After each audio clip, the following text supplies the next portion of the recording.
في الفيديو ده هتتعلم ازاي تنطق حرف ال L في الانجليزي صح. وخلي بالك سلسلة الفيديوهات اللي ليها علاقة بالpronunciation او النطق تختلف تماما عن اللهجة او الاكسنت، لان انت ممكن يكون عندك اكسنت بس انت برضو بتنطق الكلمات غلط. في فرق طبعا كبير ما بين اللهجة والنطق. النطق هو ثابت في كل اللهجات، يعني انت مثلا الكلمة بتتنطق بشكل معين فانت بتنطقها بالشكل الصحيح بتاعها ده، ولكن باللهجه بتاعتك انت، سواء انت عندك مثلا foreign accent او سواء مثلا انت عندك accent بتاعت بلد بتتكلم انجليزي. فالفيديو ده هيبقى مهم ليك جدا جدا جدا، لان انت هتتعلم تنطق الحرف ده بالتحديد. وخلي بالك الحرف ده من الحروف اللي الناس بتشوفه صعبه جدا، لان ساعات الناس بتقول لام بدل ال. علشان كده لازم تكمل الفيديو ده للاخر. وطبعا لو انت عجبتك سلسله الفيديوهات ديت حاول ان انت تعمل سبسكرايب ولايك وتسيب لي كومنت علشان نكمل فيها للاخر، بحيث ان انت تتعلم كل قواعد النطق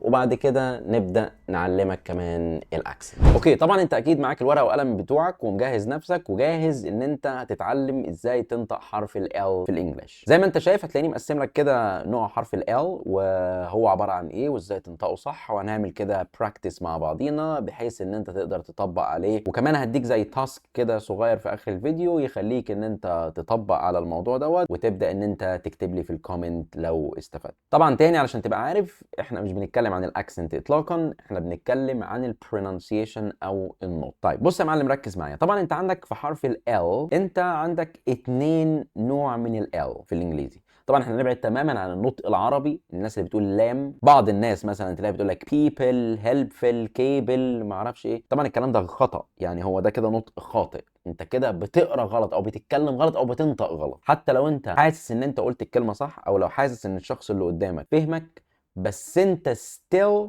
قلت الكلمه غلط او نطقتها غلط. عندك هنا نوعين من ال L، عندك في light L وعندك في dark L. اللايت L بيقول لك دي ال L اللي انت بتنطقها بشكل بسيط، يعني مش بتستريس قوي عليها او مش بتضغط قوي عليها، بيبقى بس كده ايه نطق بشكل خفيف لل L. بتقول ال بالظبط كده. انما الدارك ال دي اللي انت اساسا مش بتخلي لسانك يلمس سقف بقك من فوق، مش بيلمس بقك من فوق اطلاقا، فبتقول ال.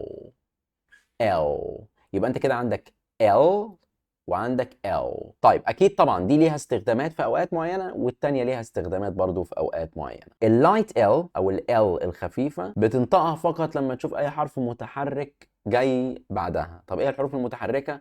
عندك الاي والاو واليو والاي والاي. طيب بص كده معايا في الكلمات اللي تحت دي لو هننطقها باللايت ال. وخلي بالك احنا بنقول لايت ال ما بنقولش لام، علشان في ناس تلاقي بتقول لك بلاي بلان بلو، دي لام. دي كده يا معلم لام، انت كده بتقول لام اللي هي اللام اللي بالعربي عادي. احنا مش عايزين نقول لام بقى، احنا عايزين نقول لايت ال. فنقولها ازاي؟ play plan plane blue claim million. فاللي انا قلته هنا ال play plan plane blue. ما قلتش لام play plan million land، دي كده لام. اوكي، فانت طبعا لازم تاخد بالك من الموضوع ده جدا، لان الموضوع ده هيفرق معاك انت في النطق. انت لو ظبطت حرف ال L في النطق هتلاقي النطق بتاعك اختلف تماما وتطور عما هو كان عليه بكتير جدا. وكمان هيبقى سهل عليك قدام ان انت تحسن من الاكسنت بتاعتك او من اللهجه بتاعتك. اوكي، اما بالنسبه للدارك ال، الدارك ال هي بقى يعني هتحس ممكن تحس انها اصعب شويه، بس لو انت اتمرنت عليها هتقدر ان انت تتعود عليها اكتر يعني. طيب الدارك ال دي ال انت مش بتخلي لسانك يلمس في بقك فوق اطلاقا، بتقول ال. بتبقى كده زي اكنك هتنطق حرف الاو بس انت مش هتنطق حرف الاو، يعني بتقول مثلا يعني جزء من الاو. ال دي في الغالب بتكون جايه في اخر الكلام، او لو طبعا مش جاي بعديها فاول ساوند. زي ما اتفقنا ان اللايت ال لازم يكون جاي بعديها فاول ساوند، انما الدارك ال ما بيكونش جاي بعديها فاول ساوند اطلاقا. فطبعا لو ال ما جاش بعديها فاول ساوند او جت في اخر الكلام بتبقى dark L. زي مثلا الكلمات اللي تحت دي evil album plural. وخلي بالك من كلمة plural علشان طبعا انت عندك هنا 2 L's، عندك ال LU طبعا دي جايه بعديها فاول ساوند فدي light L فدي بتبقى blue، وفي الاخر عندك ال L جايه في اخر الكلام فتبقى roll plural. طبعا دي مش تول، الناس اللي بتقول تول دي مش تول، دي اسمها tall.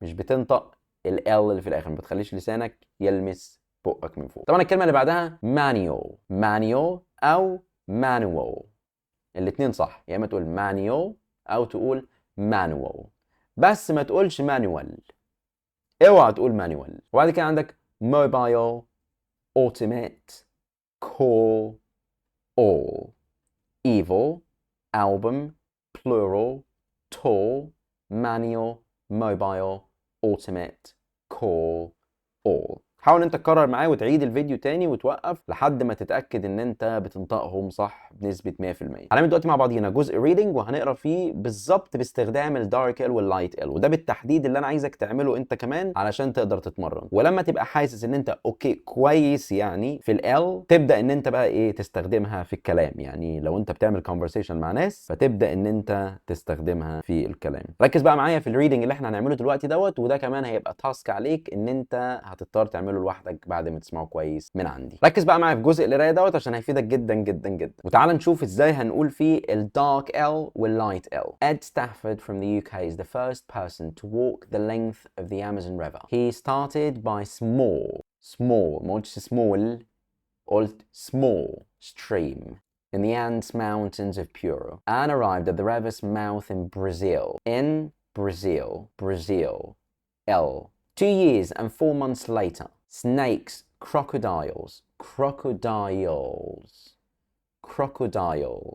خلي بالك dark L. حد يجي يسألني يقول لي طب ما انت قلتها هنا ليه dark L وهي اصلا فيها اي هنا؟ لا، الاي دي بتبقى silent، دي silent اي. يعني انت مثلا لو شلت الاس تبقى crocodile، مش هتقول crocodile، فاهم؟ فالاي دي silent فما بتعتبرش vowel sound. فهتقول crocodiles and jaguars live in the Amazon rainforest. So it's a dangerous place.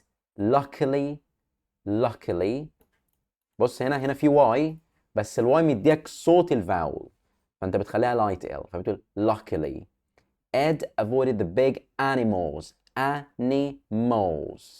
ما قلتش animals، لا animals.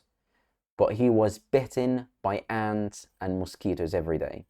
On his trip, Ed had to find food each morning, sometimes the fruit, nuts, and fish he ate were hard to find, and Ed often felt, ما قلتش felt، خلي بالك، felt weak and hungry. بس كده يا معلم. طبعا احنا هنا استخدمنا في القرايه دي الدارك ال واللايت ال. كل اللي انا محتاجه منك ان انت تتمرن على الفيديو ده اكتر من مره قبل ما تفكر ان انت تستخدم ال علشان ما تكونش بتنطق حاجات غلط وانت فاكر انت بتنطقها صح بس هي في الواقع غلط. والحاجات الغلط دي ممكن انها تسقطك مثلا في presentation او في interview او ايا يكن، فالحاجات دي بتبقى مهمه جدا. بعد ما تتمرن وتتاكد ان انت تمام جدا في الموضوع دوت، حاول ان انت تقرا اي جزء من الارتيكل اللي انت شايفه دوت وتتمرن عليه وتشوف نفسك هتقدر تقوله باللايت ال والدارك ال صح ولا غلط. وبس كده. لو انت طبعا كملت الفيديو للاخر واستفدت منه ما تنساش ان انت تعمل لايك وسبسكرايب، لان ده هيخلينا اكمل في سلسله ازاي انت تتعلم تنطق كل حاجه صح وتتعلم اللهجه، وكمان هنعمل شادوينج بعد كده. فما تنساش تعمل لايك وسبسكرايب وتسيب لي كومنت دلوقتي حالا، واشوفكم في فيديو جديد.